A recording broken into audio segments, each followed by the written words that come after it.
Another piece of the Chargers gets sold off with lightning speed. The Dodgers snap a losing streak and their pitchers are getting healthier?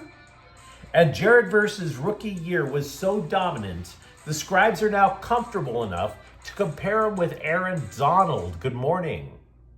I'm James.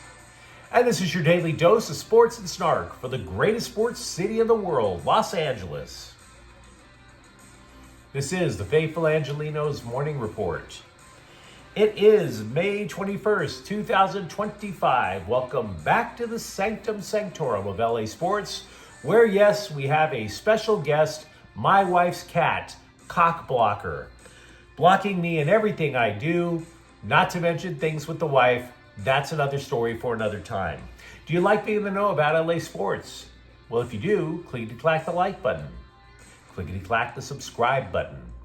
There's a notification bell. Hit that. It'll let you know when we drop new content. Sharing is caring. Let people know we exist. By all means, comment. Now, before we go through the news and notes, look at the scoreboard. Dodgers 4, Arizona 3 in 10 innings. The Dodgers' magic number, because again, it's only a matter of time before they win the division, it's 113. Meanwhile, today, Arizona remains at the Dodgers at 7 o'clock. The Sparks are at Phoenix at 7 as well. What do you say we get to the news? The Chargers have sold 8% of the team to private equity firm Arctos. It took just 5 days for this to be completed since the story first broke. This whole thing felt more rushed than when I sold off my crypto. The move, by the way, was expected because the NFL, in its never-ending desperation for more cash, had pre-approved private equity firms such as Arctos if they wanted to buy in. You go to the mailbox, there's about a half a dozen envelopes. Hey, you're pre-approved for a debt consolidation. The NFL is like, hey, Arctos, you're pre-approved to buy into any NFL team you want. And everybody involved, they just started saying the nicest of nice things that anybody ever niced yesterday. Reading those forced, perfunctory quotes about how happy and optimistic everybody is, it was quite the colon cleanse. It was like reading the cliff notes of a Chamber of Commerce coffee clutch. But I got to tell you, the whole thing's a little weird. And because the scribes aren't intelligent enough to do a deep dive into any of this, I don't think we're going to find out how weird this really is. It smells odd. For example, Arctos also owns 10% of the Buffalo Bills, right? Not to sound like too much of an old head, but back in the day, you could only own part of one team. You just didn't own a bunch of teams. But Arctos does. They not only own two parts of two NFL teams, they own a piece of the Dodgers. But not only do they own a piece of the Dodgers, they have a share of 3 teams in the National League West, which is weird. And by the way, here's something else that makes all this happy talk seem like everybody took lithium before the press conference. This is my main problem. In less than a calendar year, the Spanos family has sold off more than a third of the team. Less than a year. Does that sound like a stable foundation to you? Does that sound like a team that says, yeah, we got all of our ducks in a row, the future is secure? Or is it like, oh, hell, we need to get as much cash as we can possibly get our hands on? Because if you're looking at a pie chart for who owns what with the Bolts, you can attach the name Spanos now to 61%. The dude who owns the Detroit Pistons has 27%, and then 8%, of course, for the noobs. Now, who has the final 4%? Damned if I know. But they sold off a third, more than a third. I worked for a newspaper in San Diego County that went out of business when the economy crapped the bed back in like 2007. And I always knew that there was a group of Charger fans who low-key despised the Spanos family. Never investing in the product, never winning a Super Bowl, everything on the cheap, leaving Slime Diego to try to get more cash and so on. Are you one of those Charger fans? Did you see the team leaving that dump called Qualcomm to go to SoFi eventually as a way to hike up the value of the team and then start selling? These are the things that we don't have proof of. And oh, by the way, the scribes aren't even intelligent enough to ask. But if you're one of those Charger fans, are you kind of celebrating? Do you kind of hope that the Spanos family actually accelerates selling off pieces of the team, or is this a red flag?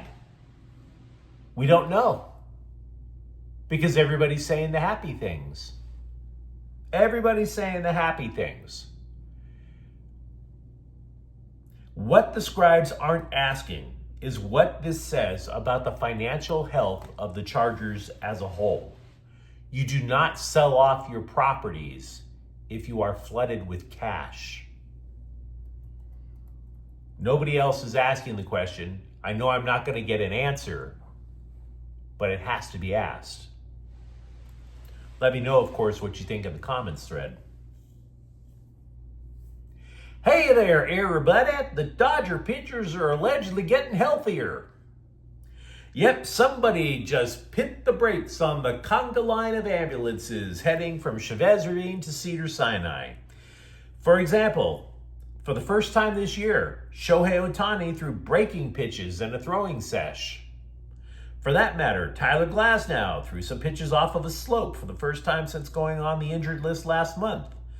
Now, Roberts said that if there was a race, Glasnow has the inside track on returning ahead of Ohtani, ahead of Blake Snell. By the way, relievers Kirby Yates and Blake Trinan are also playing catch. Maybe even playing catch together. Wouldn't that be cute? We've been speculating also on how recent roster changes will affect the Dodger lineup. One person that it should not impact might surprise you. But Dave Roberts said Andy Pages is, quote, an everyday player, unquote. The dude went into last night's game hitting .280, which doesn't exactly move mountains, but it makes him the team's second most effective outfielder. It's also a jump in batting average for him of almost 40 points compared to his rookie season. He's also making contact on pitches in the strike zone more often, 88% of the time. So, if you see Pages in center, and you should, you'd have Teoscar Hernandez over in right, and then you're looking at a platoon in left of Michael Conforto and Tommy Edman. With Edman, by the way, bouncing between left field and second base. Matt Sauer had struggled to stay in the majors with Kansas City, but since the Dodgers promoted him to the majors about 2 weeks ago, he's been consistent for a team that needs innings eaten out of the bullpen. His ERA with the Royals was 7.71, but it's 3.06 so far in LA. The differences came during his time in AAA. Coaches did two things. One, they lowered the angle of his arm when delivering, and not just sporadically every pitch the same angle. Two, like damn near every other Dodger pitcher, they taught him a cutter. He told the scribes when he was with the Royals he had two arm angles, one depending on each pitch. But those two arm angles actually tuckered him out quicker. So now, the consistency with the release point means his recovery time between outings is actually shorter. Do yourself a favor, bruh. Don't let Mark Pryor know. They might throw your ass out there every single game from here on out. There is a small but growing contingent of scribes who dare to link Rams edge rusher Jared Verse to St. Aaron the Great. Now, I'll be damned if I say Verse is going to be the next Aaron Donald. That's insane. What I will tell you is that the number crunchers, the analytics nerds, they say Verse's year reminds them of the soon-to-be Hall of Famer. Pro Football Focus, or PIF, went into further detail about how Verse far exceeded the Rams' expectations in his rookie year. Quote, Verse logged just 6 sacks in his rookie season, but his down-to-down impact was much more significant. His 77 pressures in the regular season were the fourth most at the position and the most by a rookie since Nick Bosa in 2019. And his 28 stops against the run were the fourth most, whether playing the run or rushing the passer versus an every down threat, unquote. By the way, speaking of stopping the run, that sounds an awful lot like... Exactly. So multiple scribes took this and they threw in the name Aaron Donald, even though Aaron Donald technically was a tackle. Now, I do not want to sit there and make that comparison because, let's be honest, the scribes are hilarious. They're always trying to find the next so-and-so. It's been 2 decades, for example, since Michael Jordan retired. ESPN is still on a desperate search to name the next Michael Jordan. Every single day is so-and-so the next Michael Jordan. Have you noticed now that Anthony Edwards is the next Michael Jordan? They tried it with Kobe Bryant. They tried it with LeBron James. They tried it with Penny Hardaway. They even tried it with Harold Miner, for Pete's sake. So I'm starting to wonder, is there going to be a media-driven hunt to discover the next Aaron Donald? Multiple Sparks players are already injured. Hell, they only suited up 9 players for Sunday's game against Minnesota. So the team signed a former draft pick, Liatu King. She was a 3rd-round pick out of Notre Dame. They signed her to a rest-of-season hardship contract. I have no idea what the hell that means. But hey, we all need a job in this world. It's about time we talked about something for Angel City FC that didn't include potential death, wouldn't you say? So, FYI, defender Vanessa Giles is on her way to whatever they call the Women's Bundesliga. She is on her way to Germany to play for Bayern Munich. Giles, who plays for the Canadian national team, she spent 3 years in LA, which meant a whole hell of a lot of losing. So, hey, enjoy the beer, Fraulein. But you let me know what you think in the comments thread. Talk to me, for example, about the Chargers.